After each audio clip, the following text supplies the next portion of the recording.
En esta oportunidad vamos a analizar un artículo periodístico, cuyo título dice: "Por la suba del dólar, los inmobiliarios ven cautela en la concreción de operaciones".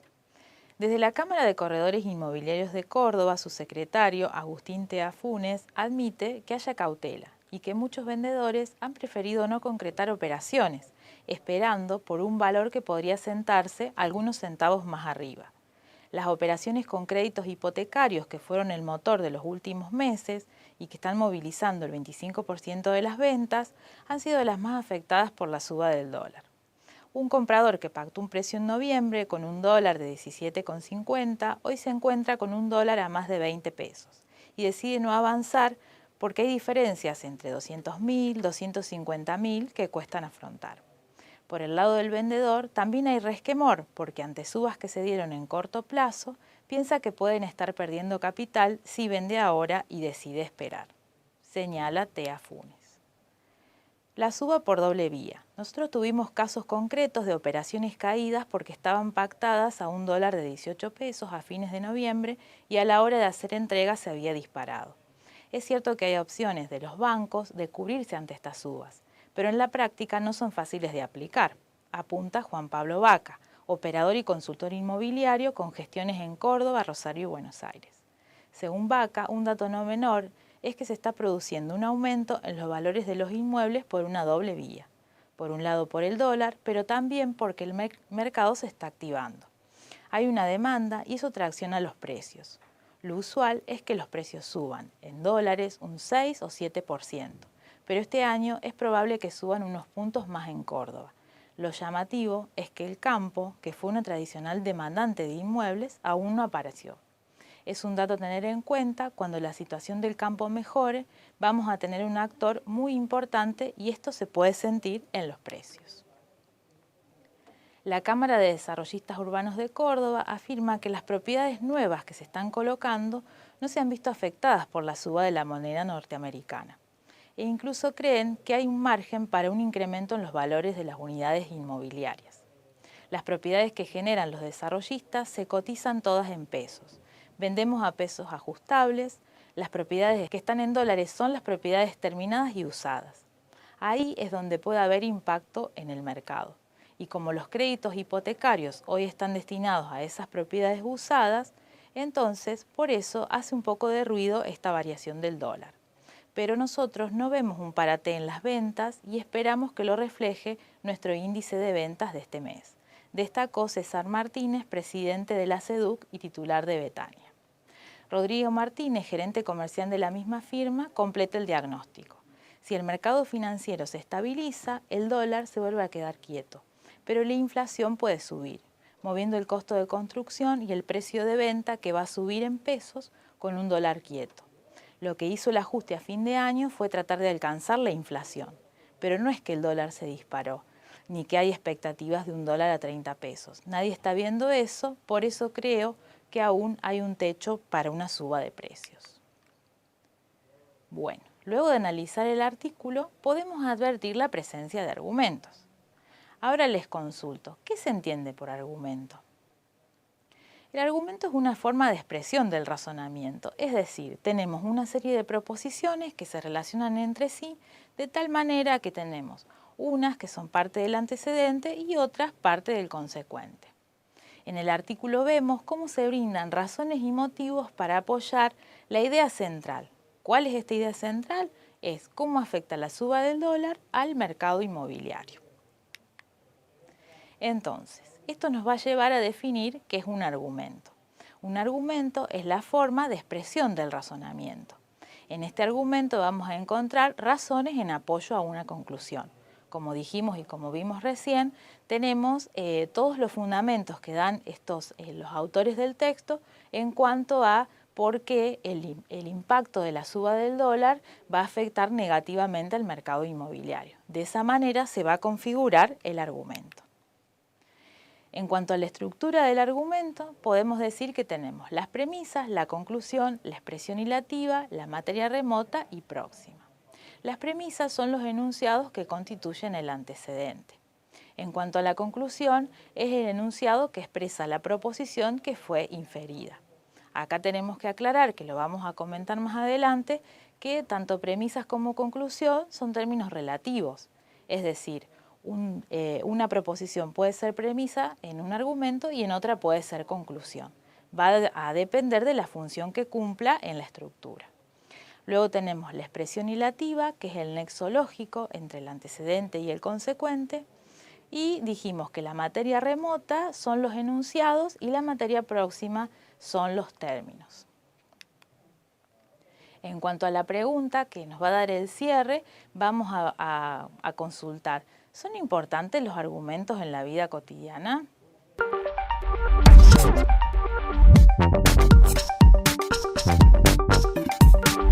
Como vimos anteriormente, la importancia de los argumentos en la vida cotidiana es fundamental, ya que estamos constantemente construyéndolos como un medio para reforzar nuestras opiniones o ideas. Continuando con el caso comentado al principio, hacemos énfasis en este párrafo. Desde la Cámara de Corredores Inmobiliarios de Córdoba, su secretario, Agustín Tea Funes, admite que haya cautela y que muchos vendedores han preferido no concretar operaciones esperando por un valor que podría sentarse algunos centavos más arriba. Las operaciones con créditos hipotecarios, que fueron el motor en los últimos meses y que están movilizando el 25% de las ventas, han sido las más afectadas por la suba del dólar. Un comprador que pactó un precio en noviembre con un dólar a 17,50, hoy se encuentra con un dólar a más de 20 pesos y decide no avanzar porque hay diferencias de 200.000 a 250.000 que cuestan afrontar. Por el lado del vendedor también hay resquemor, porque ante subas que se dieron en corto plazo, piensa que se puede estar perdiendo capital si vende ahora y decide esperar, señala Tea Funes. El concepto que analizaremos a continuación es el de inferencias inmediatas. Este se presenta cuando se pasa de una premisa a una conclusión. Por ejemplo, si tomamos la información brindada en el texto sería: todos los propietarios son vendedores, algunos vendedores no concretan operaciones. ¿Se animan a reformular alguna otra en base al texto? Bueno, seguimos con el concepto de inferencias inmediatas. Estas inferencias, la característica que tienen es que se pasa directamente de la premisa a la conclusión. Es decir, de una proposición se infiere la otra. Simplemente no tenemos más que una proposición. Eso es para destacarlo porque es la nota distintiva de esta clase de inferencias. Tenemos distintos tipos. Vamos a encontrar primero por conversión simple, en donde el sujeto y el predicado cambian mutuamente. Acá se da entre los juicios e y. Bueno, acá va a ser necesario que repasemos toda la caracterización de los juicios que se da con las vocales de la A hasta la O. Conversión por accidente es la segunda clase. Además de cambiar sujeto y predicado, cambia la cantidad y se da entre proposiciones A y E. Luego tenemos la subalternación, en donde pasamos de un universal a uno particular, pero de la misma cualidad.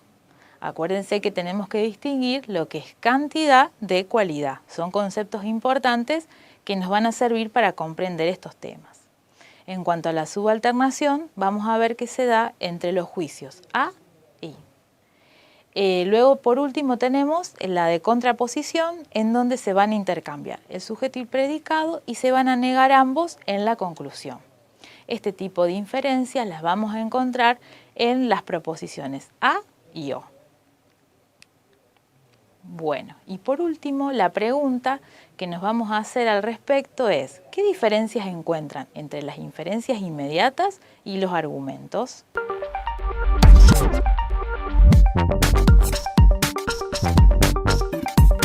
Retomando la pregunta anterior, la diferencia que presentan las inferencias inmediatas con respecto al argumento es que tienen una sola premisa y luego se llega a la conclusión. Ahora seguimos con el caso planteado, observando con atención el siguiente párrafo. Suba por doble vía. Nosotros tuvimos casos concretos de operaciones caídas porque estaban pactadas a un dólar de 18 pesos a fines de noviembre.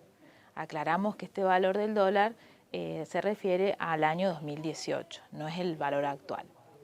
Y a la hora de hacer entrega se había disparado. Es cierto que hay opciones de los bancos de cubrirse ante estas subas, pero en la práctica no son fáciles de aplicar, apunta Juan Pablo Vaca, operador y consultor inmobiliario con gestiones en Córdoba, Rosario y Buenos Aires. Según Vaca, un dato no menor es que se está produciendo un aumento en los valores de los inmuebles por una doble vía. Por un lado, por el dólar, pero también porque el mercado se está activando.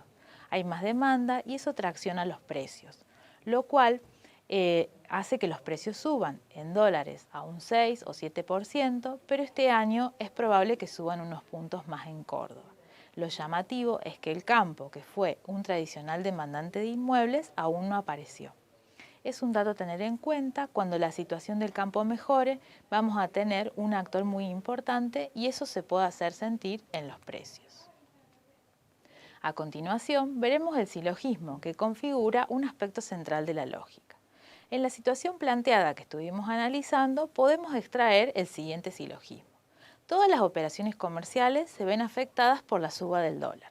En Córdoba se dan operaciones comerciales. Por lo tanto, en Córdoba se ven afectadas por la suba del dólar. ¿Pueden distinguir las partes del silogismo en el ejemplo que les acabo de comentar? Esto nos va a llevar al concepto de silogismo. El silogismo es una forma de razonamiento deductivo. Tenemos un juicio general en donde se va a inferir una conclusión particular. Como dijimos recién, cómo influyen en las operaciones comerciales la suba del dólar sería el juicio general y luego la conclusión particular que en Córdoba, es decir, en una provincia en particular, se da esa influencia del valor del dólar en estas operaciones. Tiene una estructura, vamos a tener primero una premisa mayor que contiene el término mayor, luego vamos a tener una premisa menor que contiene el término menor.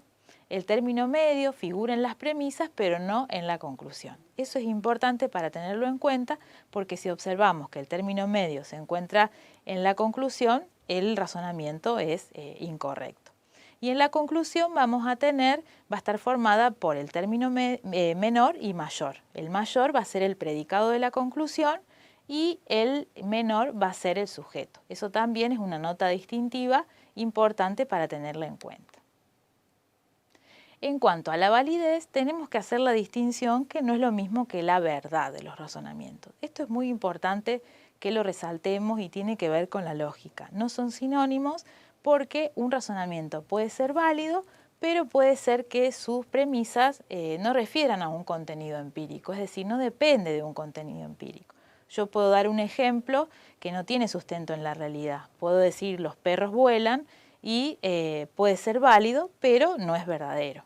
Hay que hacer esa distinción porque la lógica formal no está relacionado con esa similitud, digamos, de validez y verdad. Sí va a depender de la estructura lógica, es decir, que siga su forma auténtica. Si el razonamiento responde a esa estructura lógica, va a ser válido. No importa que sus premisas tengan un contenido que está alejado de la realidad, es decir, o que no tengan una relación empírica con lo que está afirmando. Y en cuanto a la pregunta, vamos a decir, ¿cómo definimos al silogismo?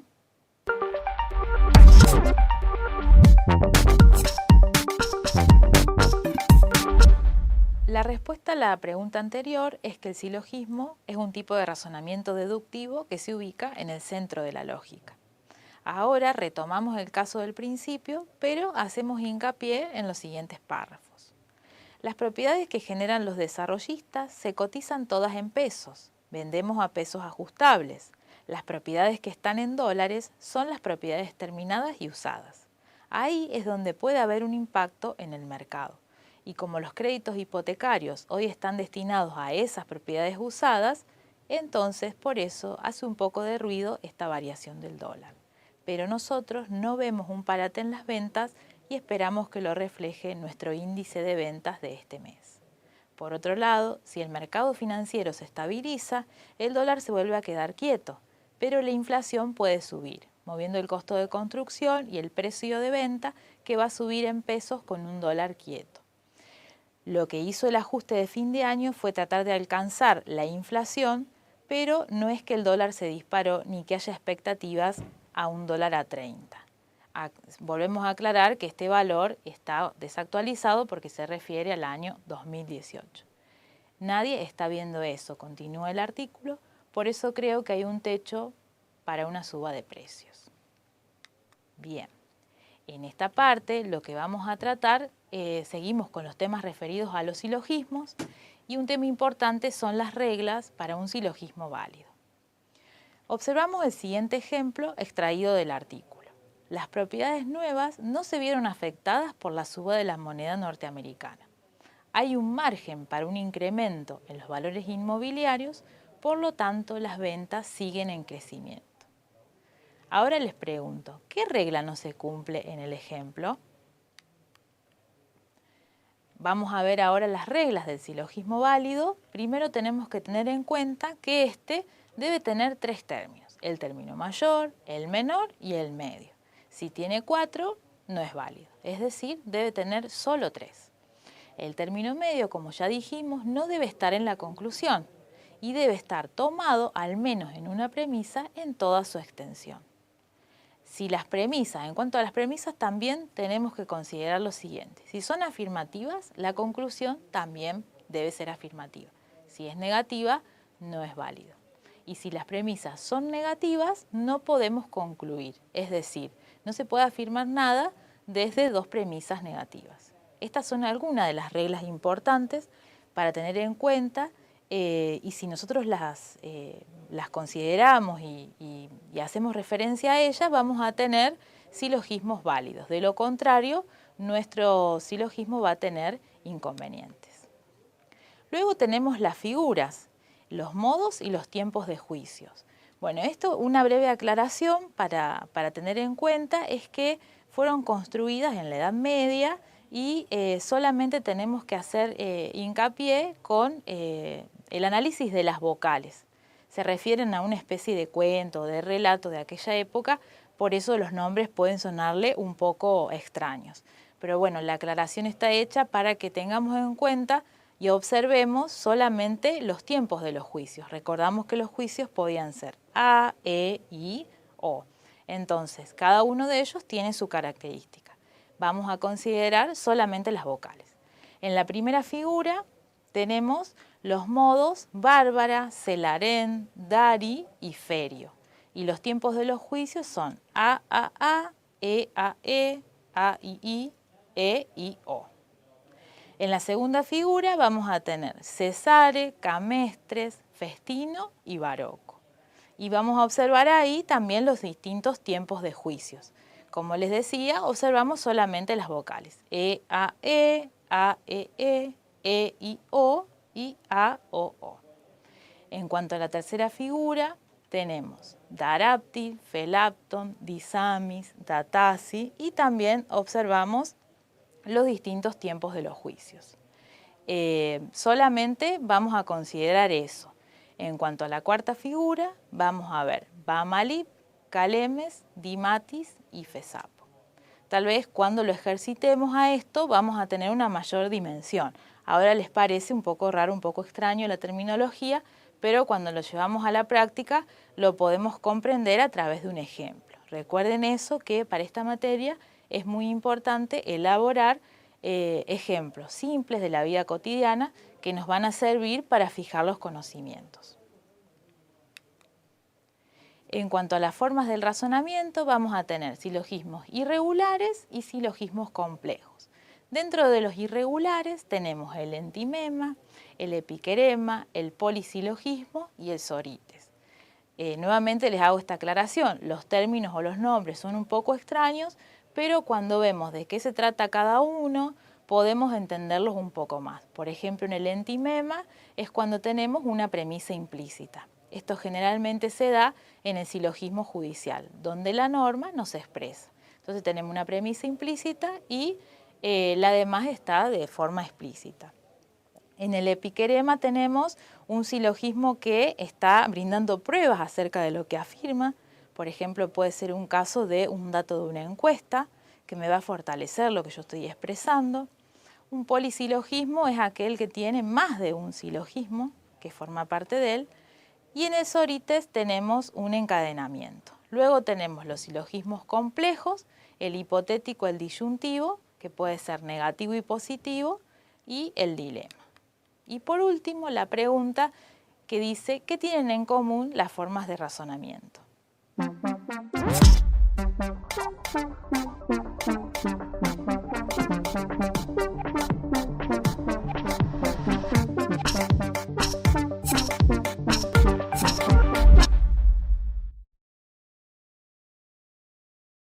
En la actividad práctica deberán elaborar argumentos válidos según la lógica.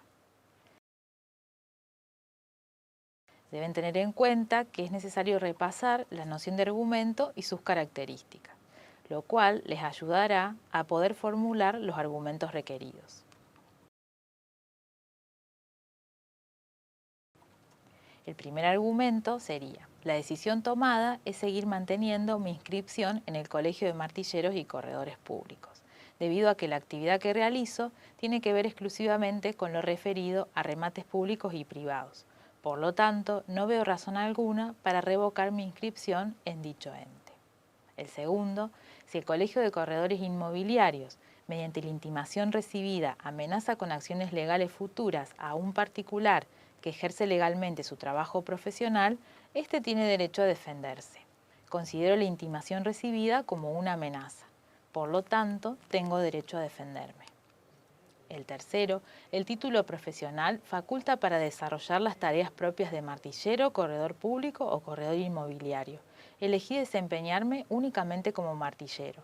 En consecuencia, el Colegio de Corredores Inmobiliarios no puede intimarme a la matriculación en el mismo, ya que no responde al ámbito laboral al que me dedico. El cuarto, todo aquel que se dedica al corretaje inmobiliario deberá cumplir los requisitos legales para ello. Si cumple con los requisitos legales, deberá matricularse en el colegio respectivo.